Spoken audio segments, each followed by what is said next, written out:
오늘 하나님 말씀은 세례를 받으시는 예수님, 이렇게 제목을 정했습니다. 세례를 의미를 생각해 보면 정말 예수님께서 굳이 세례를 받으실 필요가 있으셨나 이런 생각이 들 정도로 예수님에게는 사실 안 어울리는 그러한 상황입니다. 세례라는 의미가 무엇입니까? 내가 하나님의 자녀가 된 표를 분명하게 내 스스로에게 말하고 다른 사람에게 말할 수 있는 그런 교회의 예식이죠. 그럼 내가 하나님의 자녀라는 것을 분명히 말할 수 있다는 말은 무슨 말입니까? 내가 그 전에 죄인으로 죽을 수밖에 없었는데 이제는 내가 거듭나여 하나님 앞에 새 사람 되었다, 그런 겁니다. 새 사람이 어떻게 되었느냐? 내가 그냥 말이 된다고 해서 그냥 되는 건 아니죠. 하나님께서 우리를 구원하셨고 예수 그리스도가 정말 나의 주님, 너의 주님이 아니고 나의 주님, 예수 그리스도가 나의 구세주, 나의 세이버로, 발음이 잘 안 되는 세이버, 어떻게 해야 되는 거예요? 매니저는 잘하잖아요. 그다음에 로드, 세이버가 되고 로드가 되고 분명해야 되는 겁니다. 그래야 세례받을 수 있는 것이죠.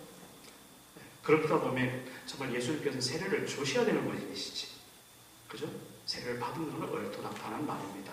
그럼 우리가 논리적으로 그렇게 얼마든지 생각할 수 있습니다.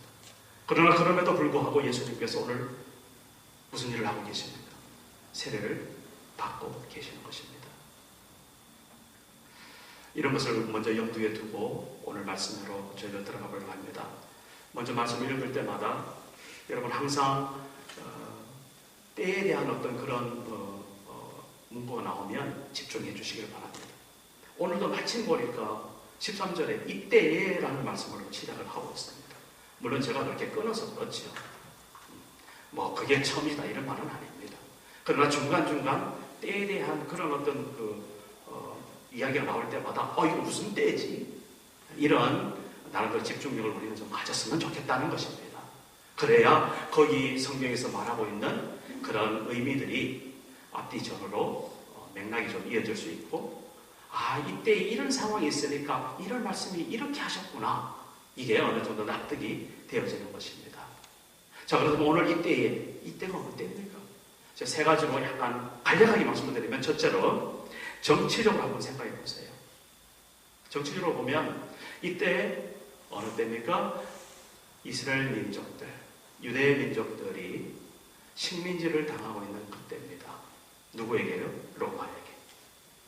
그 로마가 총독을 보내고 그 이스라엘 민족들 가운데 분봉왕을 세워가지고 합작으로 백성들을 다스리긴 하는데, 그 다스림이 백성들을 위한 것이 아니라 한마디로 줄여서 수탈이지요.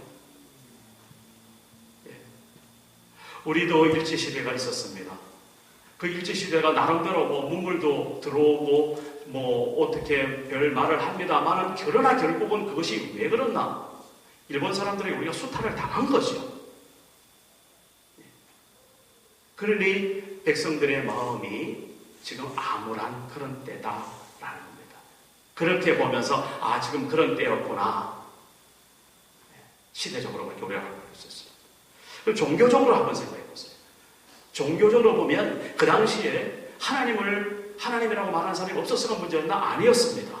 오히려 지금보다 더, 정말 온 몸으로, 온 삶으로 하나님께 던지는 사람들이 많았습니다. 제도적으로. 문제는 이제 어떻게 되는가, 그런 문제가 있죠.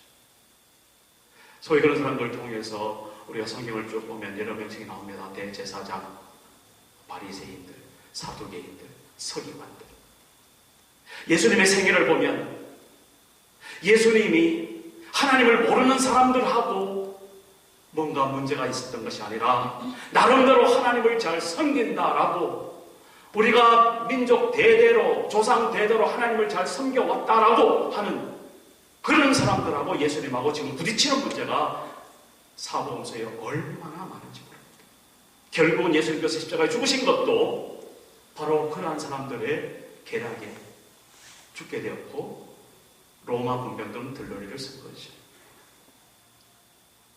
왜 예수님께서 죽으셨습니까? 간단합니다. 내가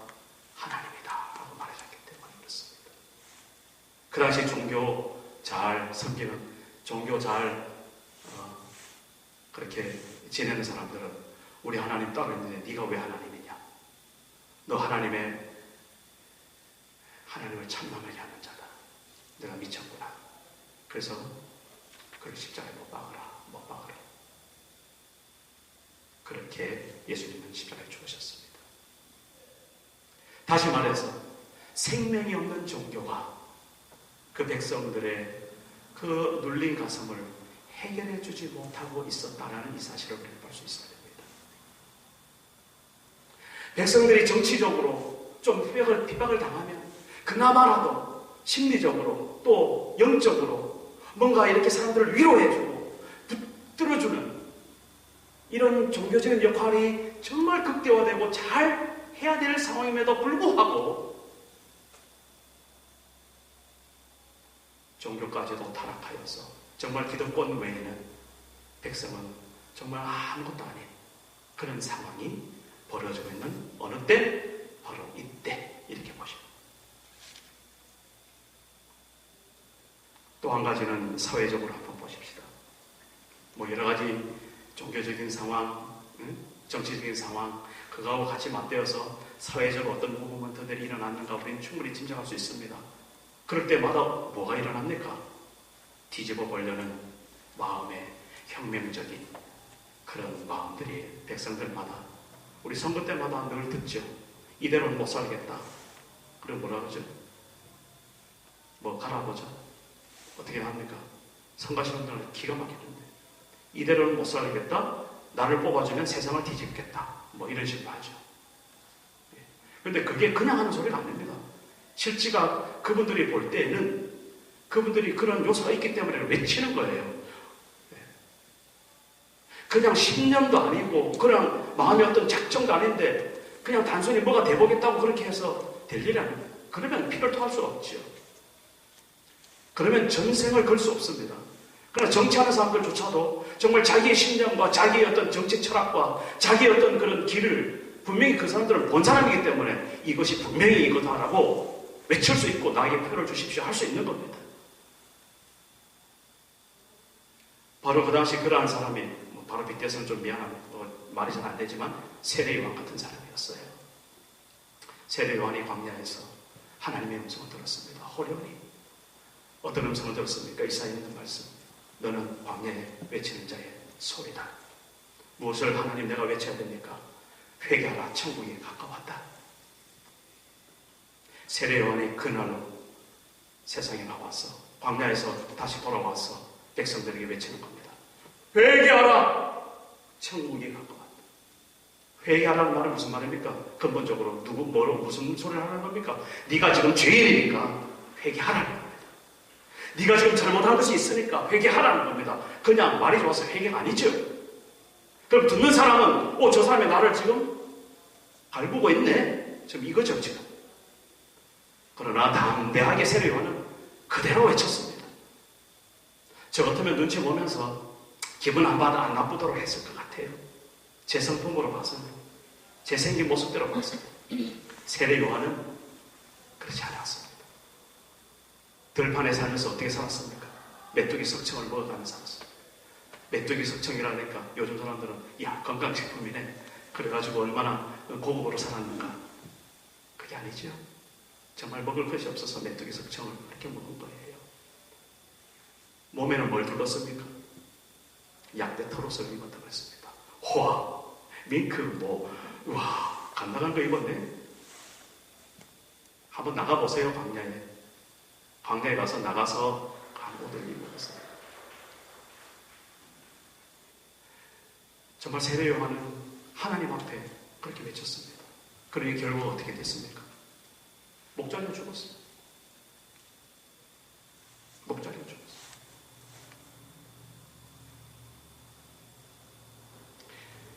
세례요한은 분명히 이야기했습니다. 회개하라, 천국이 가까웠다.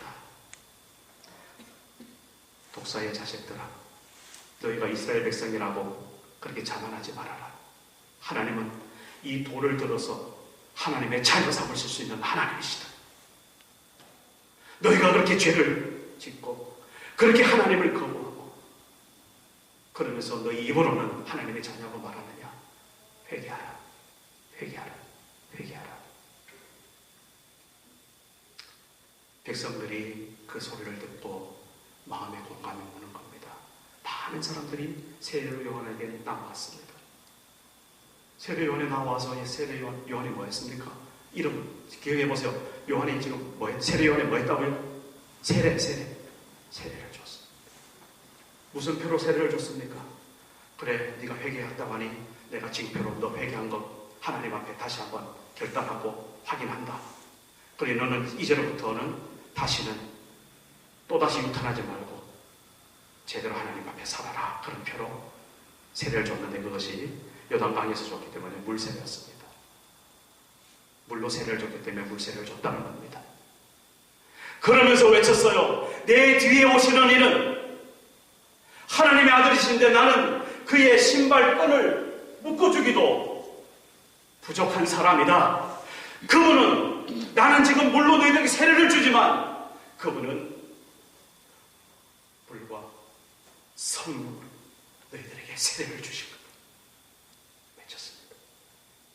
예수님께서 그렇게 오시는 겁니다. 바로 어느 때? 바로 그때입니다. 예수님께서 그동안에 잘 조용히 지내시다가 이제 공식적으로 본인이 하나님의 아들로서 하나님의 주신 사명을 감당하고자 이제 입문하는 겁니다. 정계 입문하는 겁니다. 말하자면. 오셨어요. 세례 요한이 그것을 보고 오늘 본문의 말씀을 우리가 읽고 있죠? 기억납니까? 네, 기억이 좀 안 나는 문제인데 한번 보십시다. 14절. 14절. 네, 같이 읽습니다. 시작. 요한이 말려 이르되 내가 당신에게서 세례를 받아야 할 터인데 당신은 내게로 오시나이까? 예수님이 뭐라고 대답하시냐면 예수께서 제가 읽습니다. 예수께서 대답하여 이르시되 이제 허락하라. 우리가 이와 같이 하여 모든 의를 이루는 것이 합당하니라 하시니 이에 요한이 뭐 하는지라? 허락하는지라. 그리고 예수님이 세례를 받으시는 겁니다. 저는 오늘 이 예수님의 세례를 받는 이 장면을 통해서 세 가지로 우리가 예수님에 대해서 좀 깊이 아는 것이 있었으면 좋겠다 묵상을 했습니다. 그리고 그것이 그냥 아는 것으로만 그치는 것이 아니라 우리가 그렇게 변화되어지는 그런 모습이 있었으면 좋겠다. 이것을 여러 가지로 표현할 수 있겠지만 우리가 예수 그리스도의 성품을 한번 보았으면 좋겠다라는 것으로 포커스를 맞췄습니다. 여러분, 예수 그리스도가 정말 천부당 만부당 세례 요한에게 나와서 세례받는 모습을 보면서 여러분은 지금 무엇을 느끼고 있습니까? 하나님의 아들이 무엇이 부족해서 그분이 세례를 주실 분인데 이 땅의 시스템 속에 들어와서 적응을 해야 되고 그렇게 세례 요한에게 거부감을 느끼면서까지도 이제 허락을 구해내는 이 모습, 이것을 어디에서 우리가 예수님을 설명할 수 있겠습니까? 저는 이것을 예수님의 온유와 겸손으로 보고 싶습니다. 예수님의 이 온유하시고 겸손하신 이 성품, 이것을 오늘 예수님이 세례받는 모습을 보면서 우리도 좀 가졌으면 좋겠다. 수고하고 무거운 짐진 자들아 다 내게로 오라. 내가 너희를 쉬게 하리라. 나는 마음이 온유하고 겸손하니 내 멍에를 메고 내게 와 배워라. 그리하면 너희가 마음의 쉼을 얻으리니 내 멍에는 쉽고 내 짐은 가볍다. 예수님께서 11장에서 마태복음 11장에서 분명히 말씀하셨어요. 나는 어떤 사람이라고요? 온유하고 겸손하다. 무엇이? 마음이 온유하고 겸손할 때 우리의 삶이, 우리의 행동이, 우리의 말이 변화되는 줄 믿습니다. 오늘 우리 다른 것보다도 예수님의 이 세례받는 장면, 거창하게 우리 신학적으로 이렇게 갖다 붙이지 않아도 단 한 가지만 예수님께서 이 땅에서 세례받으시는 모습을 보면서 예수님이 이렇게 온유하시고 예수님이 이렇게 겸손하시고 실제로 그렇게 사셨구나. 이것 하나만 우리가 간직하고 이번 한 주간 동안 내가 사는 동안에 내 생애 앞에, 내 삶 앞에, 나의 시간 앞에 내가 온유하고 겸손할 수만 있었으면, 이 작정 하나면 오늘 하나님의 메시지 끝났어. 이 작정 하시는 분 크게 한번 아멘 해주세요. 아멘 해주세요. 우리는 우리가 누구인지 어떤 존재인지 내가 먼저 알고, 다른 사람은 나한테 말을 안 하고 넘어가지만 다른 사람이 다 알고 있습니다. 말을 안 할 뿐이에요. 그런데 자신은 못 속이죠. 사람이 다 아는데 하나님 모르시겠습니까? 하나님은 우리를 만드신 분이시고 부모를 통해서 이 세상에 보내신 분이시고 우리의 처음과 나중을 지금 다스리고 이끌어 가시는 분이 하나님이십니다. 하나님 앞에 우리가 솔직하지 않을 이유가 하나도 없습니다. 발버둥을 치세요. 하나님, 제가 이 모양 이 꼴입니다. 하나님 아시지요? 하나님 말씀하실 겁니다. 그래 안다. 그런데 하나님, 제가 오늘 예수님의 그 성품 온유하고 겸손하시다고 하시면서요, 저도 좀 그렇게 한번 흉내라도 내고 싶습니다. 하나님께서 그래, 너 흉내 내봐. 근데 탄로나지 않도록 내가 흉내내게 해줄게. 그리고 나한테 올 때까지 그 흉내 계속 내도록 내가 해줄게. 하나님 그렇게 말씀하실 것입니다. 제가 표현을 그렇게 해서 그렇죠. 흉내라니요? 아닙니다. 우리가 정말 예수 그리스도 그분을 가까이 하면, 예수 그리스도 그분을 내 심령 가운데 모시고, 아까 이야기했죠.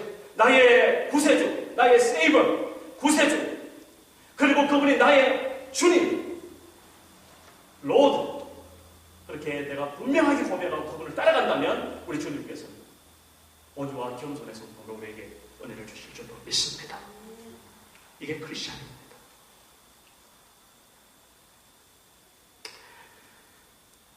세례받는 모습을 보면서 제가 아까 세 가지로 좀 묵상을 했다고 하는데, 첫째는요, 하나님의 사랑입니다. 찾아오시는 예수님입니다. 찾아오시는 예수님. 우리 기독교는 우리가 하나님을 찾아가는 거 아닙니다. 우리가 득도하는 거 아닙니다. 우리가 고행하고 수행 쌓는 거 아닙니다. 아닙니다. 우리 앉은 자리에 정말 더럽고도 정말 창피하고도 정말 냄새나고 정말 표현할 수 없는 그 암울한 그 자리에, 아무도 찾아오지 않는 그 자리에 우리 하나님께서 찾아오시는 것이, 이것이 바로 우리 기독교입니다. 문제는 그렇게 찾아왔지만 내가 문을 열지 않을 때 그건 문제가 되죠. 하나님 우리를 로봇으로 만들지 않았다 그랬죠. 자동으로 만들지 않았습니다. 우리의 인격을 보호해 주시고 우리의 자유의지를 존중해 주시고, 지난번에 말씀드린 너의 선택을 내가 존중해 주겠다. 나를 선택하라. 그렇게 찾아오시는 분이십니다. 우린 그것만 하면 돼요. 주님, 내가 모셔드립니다. 주님, 내가 당신을 선택했습니다. 하나님 우리 힘없는 거 아시고 능력 없는 것도 아시고 3일 만에 변하는 걸 뭐라고 그러죠? 작심삼일 아세요. 그러나 순간순간 그러한 모습 가운데 우리 주님을 사모합니다. 내가 선택합니다. 라는 그것을 하나님이 받아주신다니까요. 그것을 존중해 주신다니까요. 찾아오시는 예수 그리스도를 오늘 봅니다. 세례를 받으시러 예수님께서 갈릴리에서 어디까지, 요단강까지 걸어오시는 모습을 한번 생각해 보십시오. 내가 지금 무슨 일을 하고 있나? 내가 정말 꼭 가야만 되나? 그 갈 길을 멀고 길은 험하고 요즘처럼 뭐 자동차로 타고 갑니까? 아니잖아요. 내가 왜 가야 되나? 인간 대신 예수님이시기 때문에 그런 갈등이 없을 거라고 생각하세요? 아닙니다. 예수님도 좀 순종하고 계시는 거예요. 하늘의 뜻을 이 땅에 이루기 위해서 찾아오시는 예수 그리스도. 그런데 이게 왜 그러는지 장제사님 이해가 되세요? 네, 우리 고목사님 잘 아시니까 나중에 끝나고 좀 한번 손 좀 봐주세요. 네.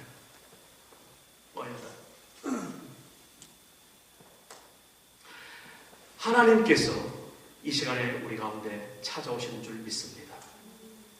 지금 여러분 제가 이렇게 설교를 하는데 제 설교를 줄거리 지금 따라오고 계세요? 아니면 그거 놓치고 지금 다른 생각하고 계세요? 저는 감히 지금 이렇게 이야기를 드리고 싶습니다. 제가 하는 이 메시지를 쭉 마음으로 가지고 따라오고 놓치지 않고 있는 그분, 바로 그것이 바로 뭐냐면 주님이 지금 그분에게 찾아오시는 것입니다. 저는 이렇게 받아들이고 싶습니다. 우리는 넉넉고 그럴듯하게 얼마나 잘 앉아 있습니까? 네? 그러나 우리 주님 이 시간에 그래도 앞에서 목사를 통해서 주시는 메시지를 받아들이는 그 신령, 그것이 정말 우리가 체크가 된다면 할렐루야! 주님께서 이 시간 나와 함께 하시고 내게 찾아와 주시고 나와 동행하십니다 하는 그런 감사와 고백이 우리 신령 가운데 있었으면 좋겠습니다. 우리 주님은 찾아오시는 거죠. 오라 너희 몸과는 자들아 물러나오라. 돈 없는 자도 오라. 너희는 와서 사 먹되 돈 없이 값없이 와서 포도주와 젖을 사라. 너희가 어찌하여 양식 아닌 것을 위하여 은을 달아주며 배부르게 하지 못할 것을 위하여 수고하느냐. 내게 듣고 들을지어다. 그리하면 너희가 좋은 것을 먹을 것이며 너희 자신들이 기름진 것으로 즐거움을 얻으리라. 너희는 귀를 기울이고 내게로 나와 들으라. 그리하면 너희의 영혼이 살리라. 내가 너희를 위하여 영원한 언약을 맺으리니 곧 다윗에게 허락한 확실한 은혜니라. 아멘. 하나님의 은혜가 두리뭉실하게 그냥 이것도 은혜 저것도 은혜 아닙니다. 주님의 말씀이 들려지는 것이 하나님의 은혜입니다. 주님의 말씀이 청종이 되고 집중이 되는 것, 하나님께서 내게 찾아오셨기 때문입니다.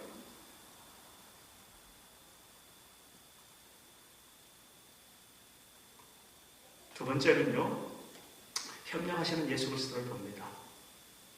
예수님 충분히 혼자 다 하실 수 있는 분이시죠?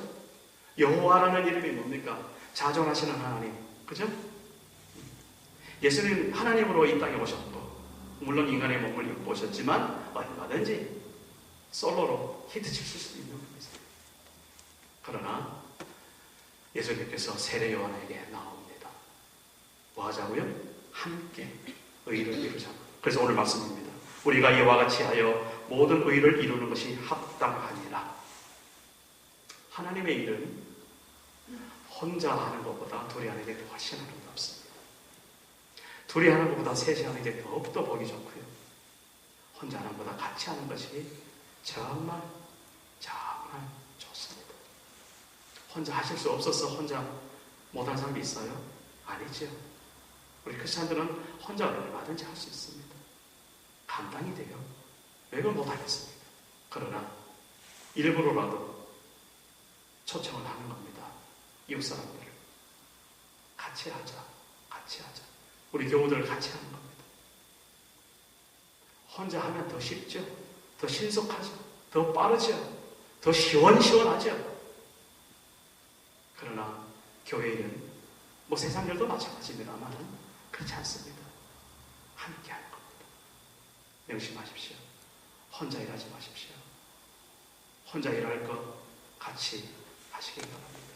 나눠서 하시길 바랍니다. 일하는 것이 축복이기 때문에 그렇습니다.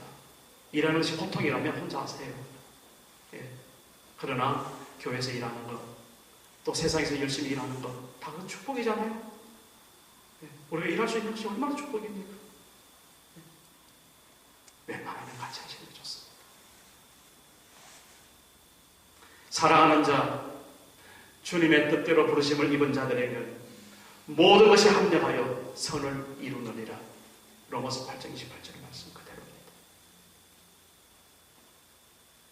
예수님께서 그렇게 본인을 보이셨죠. 협력하는 모습을 봅니다. 마지막 세 번째로는 예수님께서 세례를 받으셨습니다.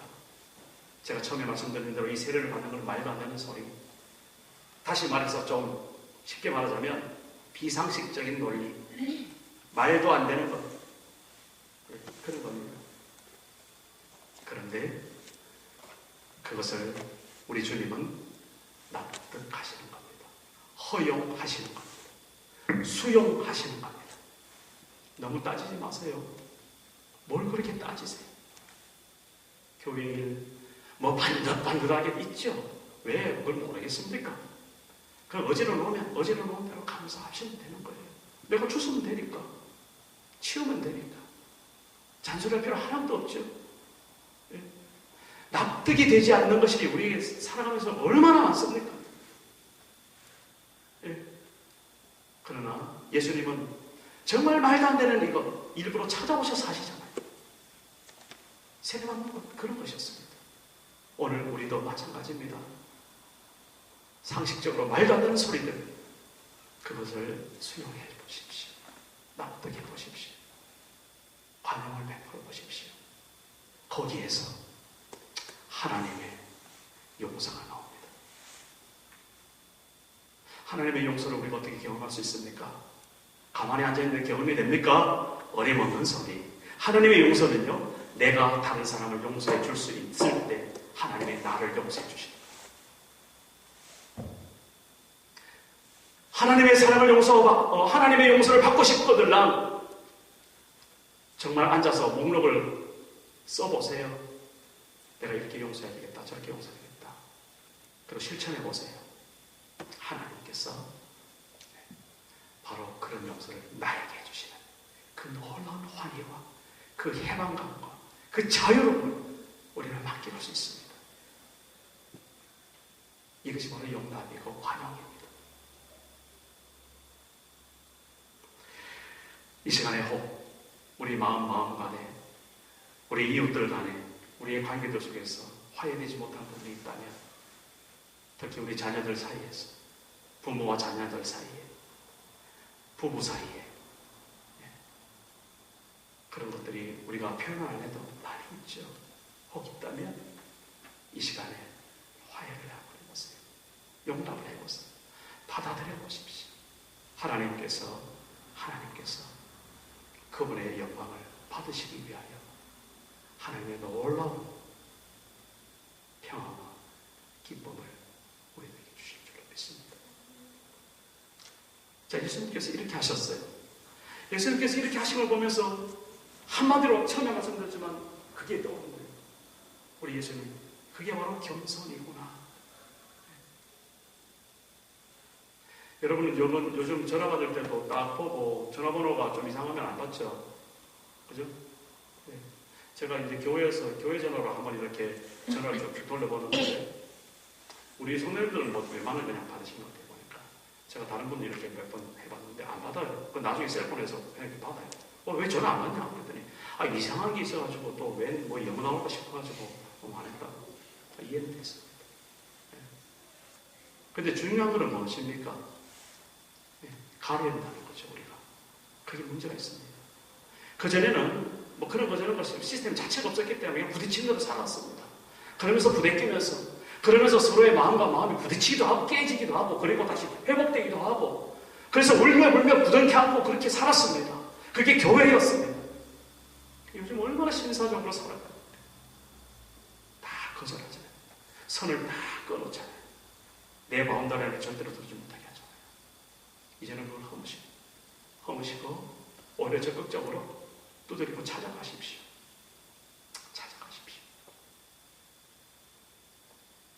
전화 받는 스트레스 여러분 아시죠? 예, 전화 받아서 말도 안 되는 소리 하면 정말 전화 던지고 싶죠.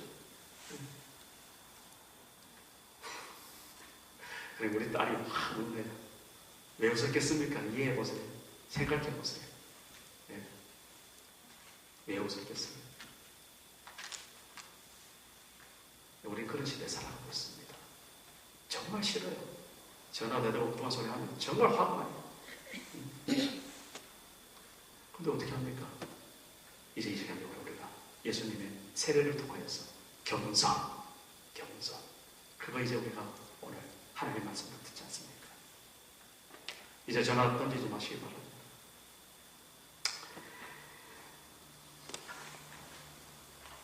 예수님께서 이러한 모습으로 세례를 받았을 때 오늘 이 자리에 이제 세례를 준비하는 분들이 있어서 제가 마지막으로 축복을 이야기합니다. 예수님이 받은 축복. 물론 예수님 그거 안 받아도 얼마나 가능하지만 그러나 오늘 우리에게 힘이 되시고자 예수님께서 그런 것을 이렇게 일어나게 하시고 또 오늘 마태복음 읽었으니까 마태가 성경을 기록하면서 그걸 잘 기록했어요. 세 가지 축복을 봅니다. 첫째는 하늘문이 열렸다. 하늘문이 열렸다.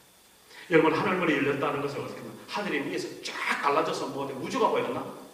그렇게 생각하세요? 저는 처음 믿을 때 그렇게 생각했습니다. 하나님의 말씀은 운동력이 있어 좌우의 날선 검과 같고 이랬을 때 저는 이 성경책이 막 날아다니는 줄 알았어요. 그리고 이것이 어떨 때는 막 검이 돼가지고 내한테 막 확 찔러주는 줄 알았어요. 처음엔 좀 그렇게 알았어요. 근데 이제 좀 철이 들고 보니까 그게 그런 말이었구나. 하늘이 열린다. 무슨 말입니까? 하늘과 땅이 만나는 사건입니다.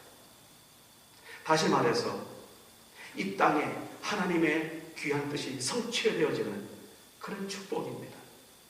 예수님의 그 세례를 통하여서 하늘문이 열렸다. 하나님과 예수님이 서로 소통하고 커뮤니케이션을 갖고 서로 주고받는 그런 관계가 되었다.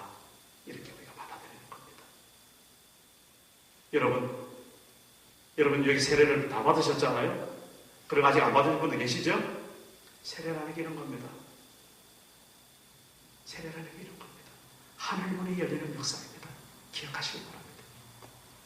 세례를 받았는데 아직 하늘문이 열린 것 같지 않다.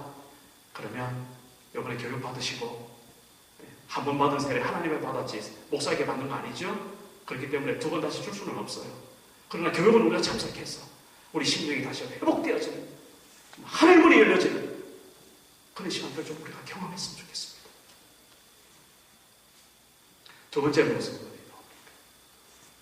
성령께서 비둘기 같은 모양으로 예수 그리스도께 그에게 내려오는 것을 누가 본다고요?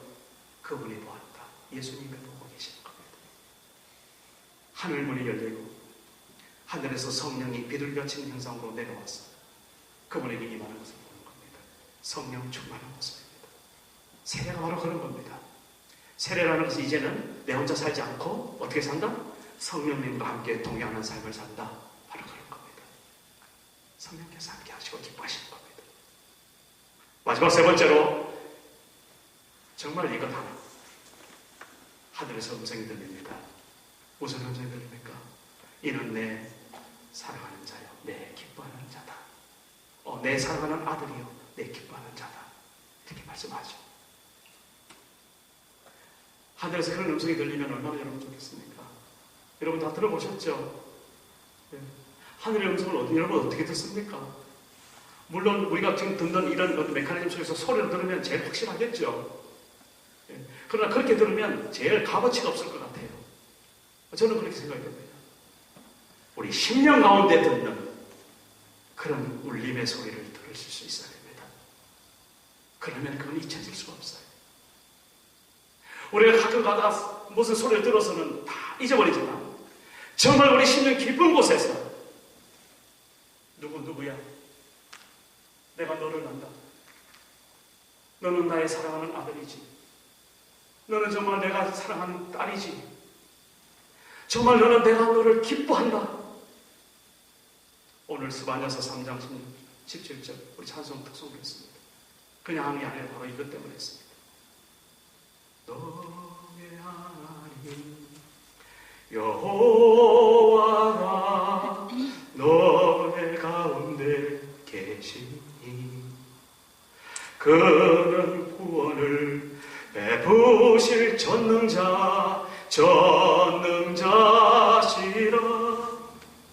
그가 나를 인하여 기쁨을 이기지 못하시며 너를 잠잠히 사랑하시며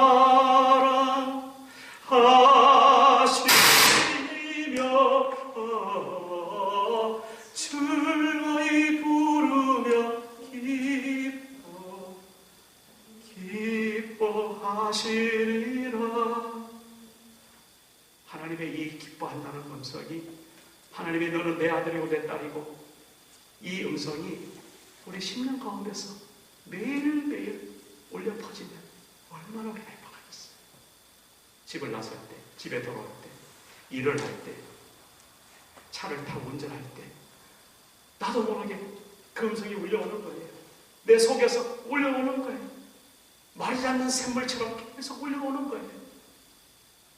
그런데 미친 사람처럼 가만히 운전하고 하다가 아멘! 혼자 우리 옆에 우리 딸내미가 아빠 지금 뭐 하고 있어요? 지금? 제가 설명을 일일이 안 하지만 왜 그렇게 했어요? 제가 속에서 말씀해 주십니까? 속에서 그 하나님의 마음이 느껴집니까? 음성을 들려주십니까? 혼자 멍청하게 가다가 절절 우는 거예요. 왜 울어? 하나님이 나를 사랑하신다고 말씀해 주십니까? 하나님이 나를 격려해 주십니까? 하나님이 나를 위로해 주십니까? 하나님이 나와 동행하겠다고 막 약속해 주시니까 내가 올 수 있는 거예요. 이 눈물이 얼마나 가치가 있는지 여러분 아세요? 어거지랑 울으려 보세요. 울어지는가? 어림도 없습니다. 그러나 하나님께서 은혜를 주시고 하나님께서 위로를 주시고 하나님께서 격려의 음성을 들려주실 때 우리는 울음밖에 할 수가 없어요. 이런 축복